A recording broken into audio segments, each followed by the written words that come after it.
সুমি, শেষ পর্যন্ত আমরা চলে এলাম। কেমন লাগছে তোমার নতুন বাড়ি? অসাধারণ। শহর থেকে অনেক দূরে, কি শান্ত পরিবেশ। আর ওই গাছটা দেখেছো, কি বিশাল।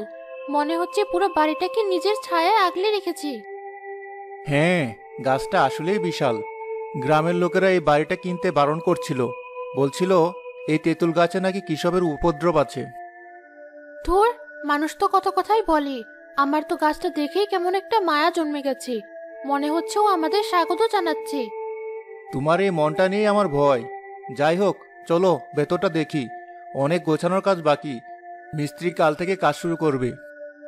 তুমি যাও, আমি একটু গাছটার নিচে দাঁড়াই। কি ঠান্ডা হাওয়া, মনটা জুড়িয়ে গেল।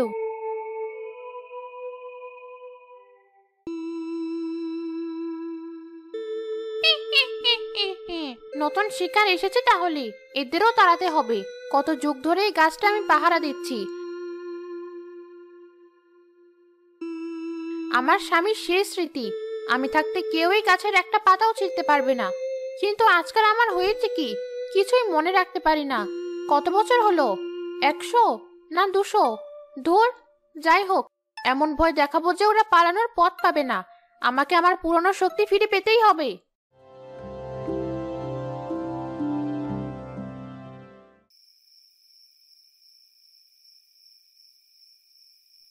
কি যে এক যন্ত্রণা! এই জানালাটা কিছুতেই বন্ধ হচ্ছে না। পাল্লাটা একদম বেঁকে গেছে। মিষ্টিটাও আজ আসবে না বলে ফোন করলো। খোলা থাকলে রাতে মশা ঢুকবে যে, দড়ি দিয়ে বেঁধে রাখার চেষ্টা করো। সেই চেষ্টাই তো করছি সকাল থেকে, কিন্তু কাঠটা এমনভাবে বেঁকে আছে যে একদিক দিয়ে বাঁধলে আরেক দিকে খুলে যাচ্ছে। আমার আর ভালো লাগছে না।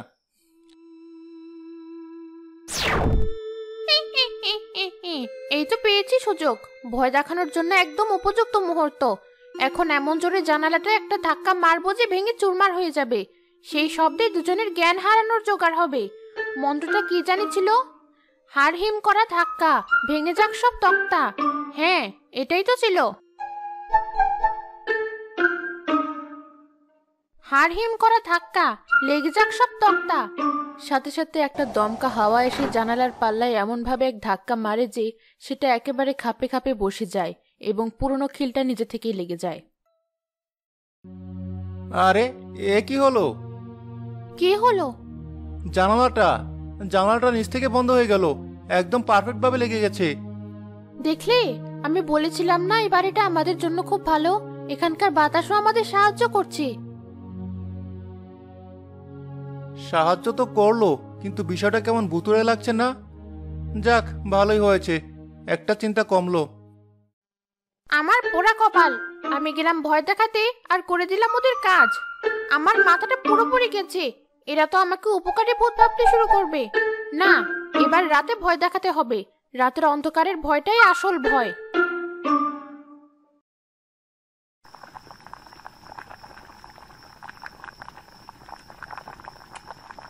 ইস, তরকারিটার লবণটা একটু বেশি হয়ে গেছে।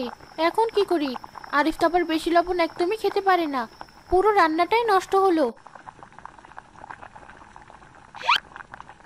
এবার আর কোনো ভুল নয়।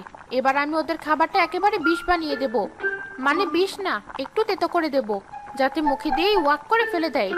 মন্ত্রটা ছিল টিকটং টিকটং মহামিষ্টং, খাবার হোক অমৃতের মতো। সুমির লবণাক্ত তরকারির বাটি থেকে এক অদ্ভুত সুন্দর গন্ধ বের হতে শুরু করে। আরে, এত সুন্দর গন্ধ বেরোচ্ছে কোত্থেকে? আমার তরকারি থেকেই তো। লবণটা কি কমে গেল? একটু চেখে দেখি তো। একি, এটা কিভাবে সম্ভব? তরকারিটা তো অসাধারণ স্বাদ হয়েছে। লবণ, ঝাল, মশলা সব যেন একদম মাপে মাপে দেওয়া। মনে হচ্ছে কোনো নামকরা বাবুর্চি রান্না করেছে। আমি তো এত ভালো রান্না কোনোদিন করিনি। সুমি, কি রান্না করেছো আজকে? অবিশ্বাস্য! কোনো রেস্টুরেন্ট থেকে আনলে নাকি? সত্যি করে বলো। আরে না, আমি রান্না করেছি। হয়তো এবারের হাওয়াতে আমার রান্নার হাত ভালো হয়ে গেছে। তাই যদি হয়, তাহলে এই বাড়ি আমরা আর কোনোদিন ছাড়ছি না।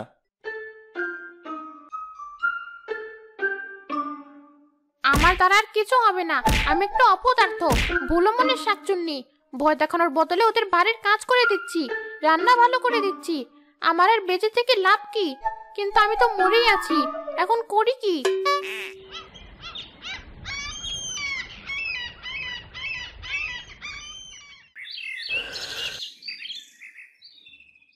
তোমরা এখানে নতুন এসেছো বাবা? আমি তোমাদের পাশের বাড়িতে থাকি, ভাবলাম একটু আলাপ করে আসি। আসুন আসুন, খুব ভালো হলো। আমরাও ভাবছিলাম প্রতিবেশীদের সাথে পরিচিত হব। বসুন। তা বাবা, বাড়িটা তো কিনলে ভালো কথা, কিন্তু এই বাড়ি কেনার আগে একবার গ্রামের মানুষের সাথে কথা বলতে পারতে। কেন, কোনো সমস্যা? সমস্যা মানে বিরাট সমস্যা। তোমরা জানো না এই গাছে এক ভয়ঙ্কর শাকচুন্নি থাকে? সেই গাছের পাহারাদার। আজ পর্যন্ত এই বাড়িতে কেউ টিকতে পারেনি, কত লোক এলো আর গেল। আমরা তো কয়েকদিন ধরে আছি, কই আমাদের তো কিছু হয়নি, বরং আমাদের সব কাজ যেন আরো সহজ হয়ে যাচ্ছে। সে কি কথা, সহজ হচ্ছে মানে? মানে এই যেমন ধরুন, কাল আমাদের একটা জানালা কিছুতেই বন্ধ হচ্ছিল না, হঠাৎ বাতাস এসে নিজে থেকে লাগিয়ে দিল। আমার রান্নার স্বাদও যেন আগের চেয়ে অনেক ভালো হয়ে গেছে। সর্বনাশ, এ তো দেখছি নতুন উৎপাত শুরু করেছে। তোমাদের উপর মায়া পড়ে গেল নাকি ওর? নাকি কোনো বড় ঝড়ের আগের লক্ষণ এসব? বাবা, তোমরা সাবধানে থেকো, রাতের বেলা একা একা বাইরে বের হইও না, আর গাছটার দিকে বেশি তাকাবে না, ওর নজর ভালো না। আচ্ছা ঠিক আছে, আমরা সাবধানে থাকবো। দেখলে তো, গ্রামের লোকেরা কত কি বিশ্বাস করে। বেচারা গাছটাকে সবাই মিলে বদনাম দিয়ে রেখেছে। সুমি, একেবারে উড়িয়ে দিও না। যা যা ঘটেছে সেগুলো কিন্তু স্বাভাবিক নয়। আমারও কেমন যেন খটকা লাগছে। পটকা লাগার কি আছে, হয়তো সবই কাকতালীয়। আর যদি কেউ থেকেও থাকে, সে তো আমাদের কোনো ক্ষতি করছে না। ভয়ঙ্কর শাকচুন্নি আমার এত বছরের সম্মান সব ধুলোয় মিশিয়ে দিল। আর এই নতুন বাসিন্দারা আমাকে উপকারী আত্মা ভাবছে। না, আর ছোটখাটো ভুল করা যাবে না। এবার এমন কিছু করতে হবে যাতে ভয়ে ওদের আত্মা উড়ে যায়। এই তো সুযোগ, এবার দেখাবো আমার আসল রূপ। শাকচুনি বাড়ির ভেতরে প্রবেশ করে। সে ঠিক করে পুরো ঘর লণ্ডভণ্ড করে ফেলবে। ওলট পালট, সব ওলট পালট, ঘরদোর হোক ঝকঝকে। কিন্তু জঞ্জাল বলতে গিয়ে সে বলে ফেলে ঝকঝকে। সাথে সাথে একটা দমকা হাওয়া ঘরের মধ্যে ঘুরতে শুরু করে। আরিফের শার্ট, সুমির শাড়ি নিজে থেকে ভাঁজ হয়ে আলমারিতে ঢুকে যায়। এমনকি ঘরের কোনায় জমে থাকা মাকড়সার জালও পরিষ্কার হয়ে যায়।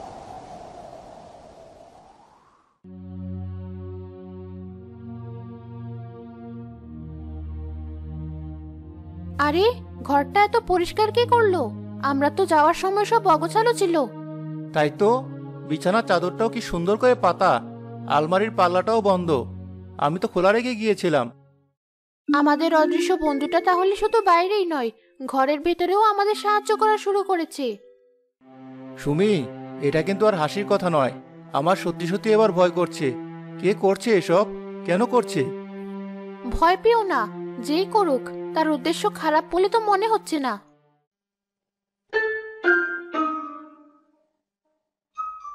আমি শেষ, ভূত থেকে কাজের লোক হয়ে গেছি। এর চেয়ে লজ্জার আর কি হতে পারে? আমাকে এই বাড়ি ছাড়তেই হবে। কিন্তু আমার স্বামীর আত্মাকে দেওয়া কথা, আমি এই গাছ ছেড়ে কিভাবে যাব?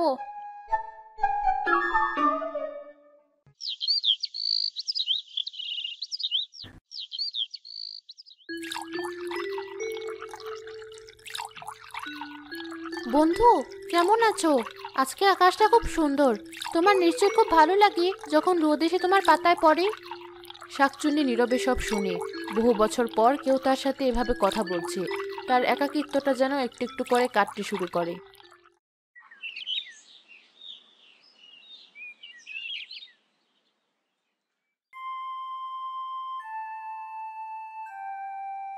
সাগর, দেখলি গাছটা কি বিশাল মোটা গড়ি! এর কাঠ বিক্রি করলে আমরা এক বছরের রোজগার একেবারে করে নিতে পারবো। কিন্তু নয়ন ভাই, এই গাছ তো ভুতুরে গাছ। এর কাছে গেছেও পাপ। গ্রামের কেউ এই গাছের দিকে ফিরেও তাকায় না। আরে ধর, ভূত প্রেত সব দিনের বেলা ঘুমায়, আমরা দিনের বেলাতে কাজ সারবো। চল, বাড়ির মালিকের সাথে কথা বলে দেখি, যদি অল্প দামে গাছটা বেচে দেয়।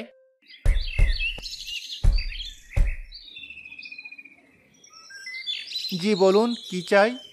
ভাইজান, আমরা কাঠ কাটি। আপনার এই তেঁতুল গাছটা আমাদের খুব পছন্দ হয়েছে। আপনি যদি এটা বিক্রি করেন, আমরা খুব ভালো দাম দেব। না, এই গাছ বিক্রির জন্য নয়। ভাই, একবার ভেবে দেখুন, অনেকগুলো টাকা পাবেন। সেই টাকা দিয়ে বাড়িটা একদম নতুন করে ফেলতে পারবেন। আমার টাকার দরকার নেই, এই গাছটা আমার স্ত্রী খুব ভালোবাসে, এটাই বাড়ির প্রাণ। আমি এটা কাটতে দেব না, আপনারা এবার আসতে পারেন।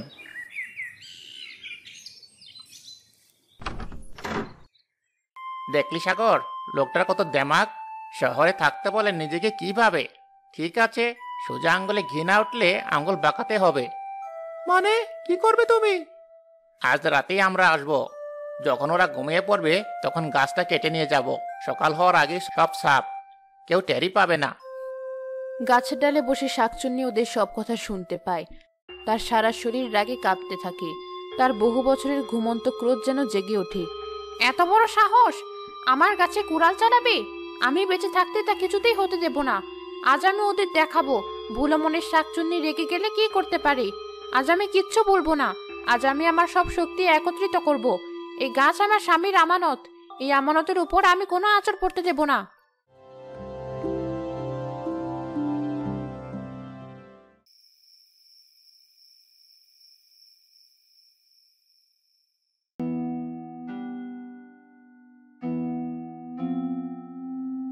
নয়ন ভাই, আমার বুকটা কেমন ধড়ফড় করছে। চারদিকটা বড্ড বেশি চুপচাপ। চলো ফিরে যাই। একটা থাপ্পড় খাবি। চুপচাপ কাজ শুরু কর। যত তাড়াতাড়ি কাটবো তত তাড়াতাড়ি যেতে পারবো।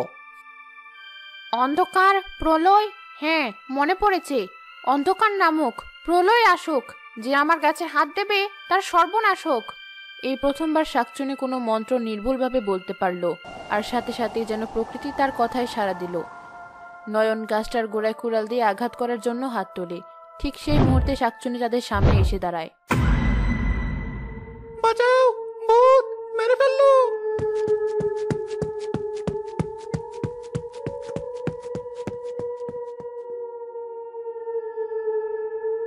কিসের শব্দ? বাইরে কি হচ্ছে? চলো গিয়ে দেখি।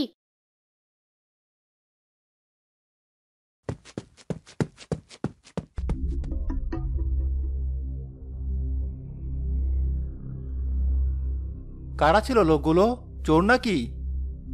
না, ওরা গাছটা কাটতে এসেছিল। তুমি কিভাবে জানলে? আর ওরা আমার চিৎকার করে পালালো কেন? আমাদের বন্ধু আজ আমাদের গাছটা বাঁচিয়ে দিয়েছে। শাকচুন্নি তার সমস্ত শক্তি ব্যবহার করে খুব ক্লান্ত হয়ে পড়েছিল। সে ধীরে ধীরে গাছের ডালে মিলিয়ে যায়।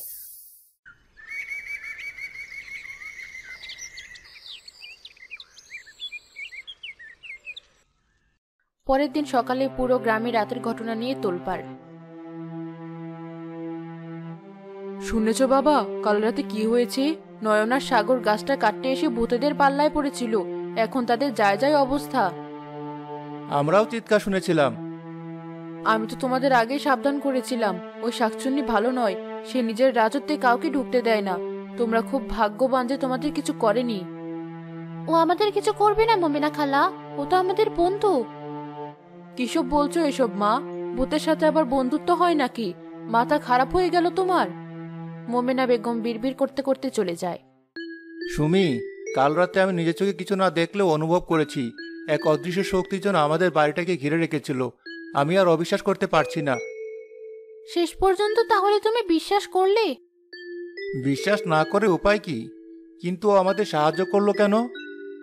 কারণ আমরা ওর বন্ধুকে, মানে এই গাছটাকে ভালোবাসি। ও হয়তো বহু বছর ধরে খুব একা। আমরা আসার পর হয়তো ওর একাকিত্বটা একটু কমেছে। সেদিন বিকেলে সুমি একটা বাটিতে করে পায়েস নিয়ে গাছের গোড়ায় রেখে আসে। এটা তোমার জন্য বন্ধু। কাল রাতে তুমি অনেক পরিশ্রম করেছো। আমি জানি তুমি এটা খেতে পারবে না, কিন্তু এটা আমার তরফ থেকে তোমার জন্য ভালোবাসা।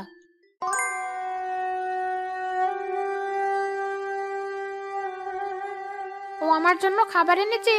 আমি তো এটা ছুঁতেও পারবো না, কিন্তু ওর এই ভালোবাসাটা আমি অনুভব করতে পারছি। কি অদ্ভুত এক অনুভূতি।